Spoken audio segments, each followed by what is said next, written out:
Hi. തുടരും കണ്ടു. ശരിക്കും പറഞ്ഞാൽ 15 വർഷത്തിന് ശേഷം മോഹൻലാൽ എന്ന നടൻ എന്ന പെർഫോമർ ഇങ്ങനെ കളം നിറഞ്ഞ് കഥാപാത്രമായിട്ട് നിറഞ്ഞാടുന്നത് കണ്ട് മനസ്സറിഞ്ഞ് കൈയടിച്ചിറങ്ങി വരുമ്പോൾ കിട്ടുന്നൊരു സന്തോഷം. ശരിക്കും പറഞ്ഞാൽ ബ്രഹ്മരത്തിലെ ശിവൻകുട്ടിക്ക് ശേഷം ലാലേട്ടൻ ചെയ്യുന്ന ഏറ്റവും ഇൻറ്റൻസ് ആയിട്ടുള്ള ക്യാരക്ടർ ആൻഡ് പെർഫോമൻസ്. പിന്നെ ഇതിൽ മോഹൻലാൽ ശോഭന കെമിസ്ട്രിയിലേക്ക് വന്നു കഴിഞ്ഞാൽ അവരുടെ ഈ പ്രായത്തെ, ഈ ഒരു കാലഘട്ടത്തെ ലെഗസിയെ ബഹുമാനിച്ചുകൊണ്ട് വളരെ വൃത്തിയായിട്ട് അവരുടെ ആ ഒരു കോമ്പിനേഷൻ ഷോക്കേസ് ചെയ്തിട്ടുണ്ട്. അതുപോലെ ശോഭന മാം ആസ് ലളിത, പെർഫെക്റ്റ് കാസ്റ്റിംഗ് ആയിരുന്നു.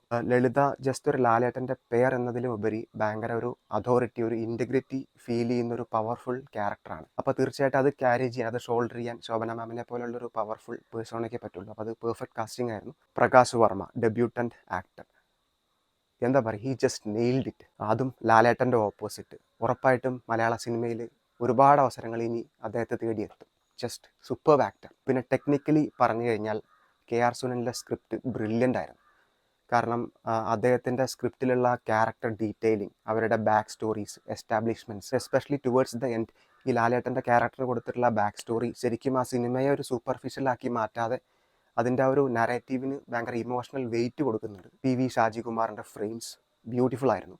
പിന്നെ ജേക്സ് ബിജോയുടെ BGM, സോങ്സ് ആയാലും സ്കോർ ആയാലും പുള്ളി പൂണ്ട് വിളയാടിയിട്ടുണ്ട്. എസ്പെഷ്യലി ടുവേർഡ്സ് സെക്കൻഡ് ഹാഫ് ഫോക്ലോറൊക്കെ എന്ത് ബ്യൂട്ടിഫുൾ ആയിട്ടാണ് പുള്ളി സ്കോറിലേക്ക് ബ്ലെൻഡ് ചെയ്തിരിക്കുന്നത്. Above all the captain of the ship Tharun Moorthy, ശരിക്കും പറഞ്ഞാൽ his career best till date. ഒരു ലാലേട്ടനെ പോലൊരു ലെജൻഡിൻ്റെ ഡേറ്റ് കിട്ടിയാൽ ഒരു കോണ്ടംപററി ഫിലിം മേക്കർ എങ്ങനെ യൂസ് ചെയ്യണം എന്നുള്ളതിൻ്റെ ഒരു എക്സാമ്പിളാണ് തരുൺ മൂർത്തി. ഇതിൻ്റെ first half full throughout feel ഗുഡാണ്. ലാലേട്ടൻ്റെ ശോഭനായിട്ടുള്ള ഫാമിലി ഇമോഷൻസ്, അതുപോലെ മറ്റ് പല ക്യാരക്ടേഴ്സുമായിട്ടുള്ള ക്യാരക്ടർ എസ്റ്റാബ്ലിഷ്മെൻറ്റ്സ്, റിലേഷൻഷിപ്പ് ബിൽഡിംഗ്, കുറച്ച് നൈസ്ലി പ്ലേസ്ഡ് ആയിട്ടുള്ള കോമഡീസ്, അതുപോലെ ലാലേട്ടൻ്റെ തന്നെ മോസ്റ്റ് ട്രോൾഡ് ആയിട്ടുള്ള കുറേ ഡയലോഗ്സിൻ്റെ ഒട്ടും ഫോഴ്സ്ഡ് ആയി തോന്നിക്കാത്ത രീതിയിലുള്ള സ്പൂഫിങ്. പിന്നെ ഇൻ്റർവെല്ലോട് കൂടി പടത്തിന് ഡ്രാസ്റ്റിക് ആയിട്ടുള്ളൊരു ജോണർ ഷിഫ്റ്റ് സംഭവിക്കുകയാണ്.